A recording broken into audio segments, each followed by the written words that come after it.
Journalist Liz Wheeler, who is a bit of a partisan but somebody who breaks stories nonetheless, has broken a story regarding the Navy's plans to do blanket rejections of religious exemptions. Now, this is particularly frustrating for me for several reasons, and if you're a longtime listener to the channel, I'm sure you already know why.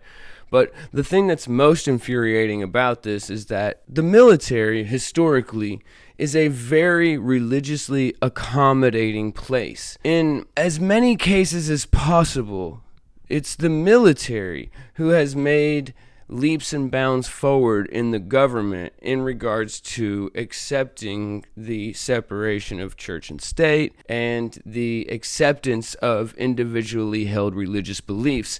The Church of Satan and many Native American religions first got their foot in the door as being nationally recognized through the military. That's right, Satanism has a very unique history with the United States military. Satanism came into the military because the military is accepting of individually held religious beliefs, and in many cases when religious exemptions are given to the chain of command, they're accepted in any way, shape, or form that it can possibly be accepted. So this being the history of the military, finding out that they are now taking, because we did an episode about the Pentagon and how the Pentagon was making it clear the process that a military member needed to go through to get a religious exemption. They laid it all out very clear, and I was glad to see it because it ran in line with what I thought that would happen in the military.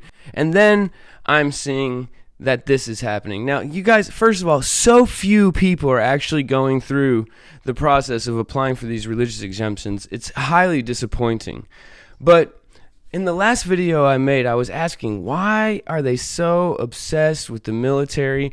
Why are they so obsessed with the military? And I'm starting to see a pattern, and I think I've finally got it. It's not about getting military members jabbed, you guys. It's about getting only the people in the military who are okay with forced compliance. It's about getting rid of everyone else. And right now, the people who are not okay with forced compliance around this poke in the military are being ostracized. They're being kicked out of the military. They're having their religious exemptions denied. They are being pressured heavily. And I think that this is all, at the end of the day, to get them out of the military. It's the same thing they were trying to do when the Pentagon issued the stand down to address extremism after Jan 6, all to get rid of a certain type of person. This was done to the police force over the past couple of previous years through the Black Lives Matter situation and all the things that have been happening with the police force. So all of the good purged out of the service. And it's not necessarily good versus bad, because there's a lot of bad guys who left as well and a lot of good guys who are still there. But what it's about is people who are okay with forced compliance. So if they're okay with being forced to do something, then that means that they are also okay with forcing someone else to do something. And this is who you would want in the military and the police force if you were getting ready to have a situation appear where citizens might need to be put into forced compliance. Yikes. So you have this situation where no executive order has technically been written that applies to these American companies with 100 or more employees. There's no executive order still from that. There's no written out policy letter from OSHA for that yet either. But these corporations have already taken it upon themselves to do all these things and force people into situations and kick people out. You're all the individual free thinkers are gone from the corporate world, the police and law enforcement, the medical world. They're being kicked out of everywhere. And now I'm starting to think it has less to do with them really wanting people to take this thing and more to do with removing people from the roles who are unwilling to get in line. Now, the Navy's laws and the military's laws prevent them from doing blanket denials of religious exemptions. They're supposed to look at each case on a case-by-case basis, but this email chain that Liz Wheeler's released has proven that they are in fact sending out templates, and they're working amongst each other. And of course, it's not all officers, it's not all flag officers, because there are officers and flag officers who agree with conservatives, but it's the progressive, communist, subversive sect of the military, just like it's the communist, subversive sect of the corporate world and of the political world, that are working together amongst themselves to force this onto people and deny religious exemptions before they even make it to the place where they're supposed to get to be denied or approved. So they're doing blanket denials, which they shouldn't be doing.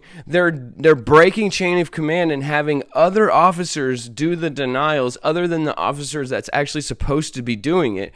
And all this flying in the face of DOD policy that lays forward a legitimate way to do a religious exemption. This is unbelievable. And it talks about the email chain where a commander had her commanding officer send her a template and give her orders to blanketly deny everyone. And it says in the article, to her credit, CDR Shelley was apparently uncomfortable with Ratkus' command to use the memo because she believed it was unwarranted interference and would be in direct violation of naval procedure, you think? Commander Shelley responded angrily at what she perceived to be interference by her ISIC Captain Mark W. Ratkus, commanding officer CIWT, and his JAG Lieutenant Jesse K. Posey. She said, "This is just like the religious accommodations. I said I didn't want to do this, and an hour later he, Captain Rutkus, called and directed me what to say." It's unclear how far up the chain of command this directive is coming from, although the letter can be tracked back to its original author, which is apparently Navy JAG Officer LT Carlos Pagan.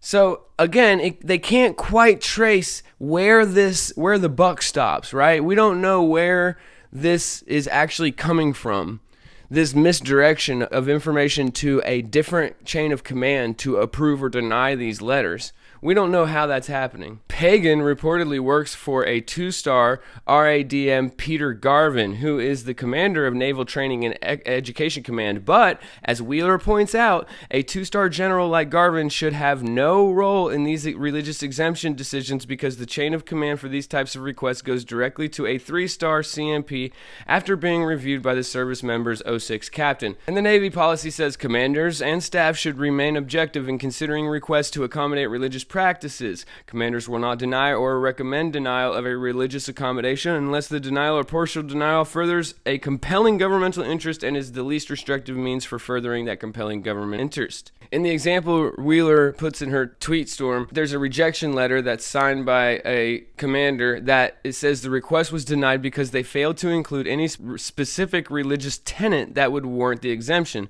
But unsurprisingly, both the sailor and the chaplain provided highly specific details in the request, including the fact that the vaccines were developed in part through use of aborted fetuses. So you have these runners that are accompanying the requests for religious exemptions, and on the runners, the commanding officers and the officers in the chain of command that are all leftists that are approving or denying this are writing on the runners about information about the people who are applying for the exemptions. And the person who is pictured here, they're talking about him, and they say that the sailor who's being discussed on the forum had provided detailed information in his request from the Charlotte Lozier Institute that showed how and to what extent aborted fetal cell lines were used in the development of the CV jabs. Instead of factoring that into his assessment, Teufel refers to the claim as an alarmist narrative that originated out of the sailor's own research. And here we go. Now we have these keywords, that alarmist narrative, right, is anything that disagrees with the mainstream narrative that is almost always bullshit. And the fact that it popped out of his own research, where doing your own research, critical thinking used to be something that was encouraged and looked up to. Now they have flipped it on its head, and it's something that is looked down at as if you can't do research. And so this is an alarmist narrative bred from your own research, and this is the new meme. This is how they are going to penalize people who read and do their own research themselves. Teufel says ProLies.org, which is a radical special interest group that is aggressively pro-abortion. It is. So he's going to cite ProLies in his attempt to deny that cell lines were used in these jabs. And they say, back in July, the previous commanding officer at IWTC Corey Station sent an email that outlined how they were able to fully accomplish the Navy's mission despite 0% jab rates on base. Fast forward to now, and the current CO claims that they might not be able to accomplish the mission even though 99% plus have been jabbed, and in total less than 20 people out of 2,500 have applied for the religious exemption.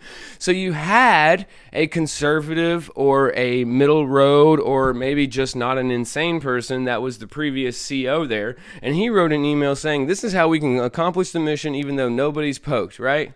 Then we have this new commanding officer, this new chain of command, and now all of a sudden you have 99% of the base poked.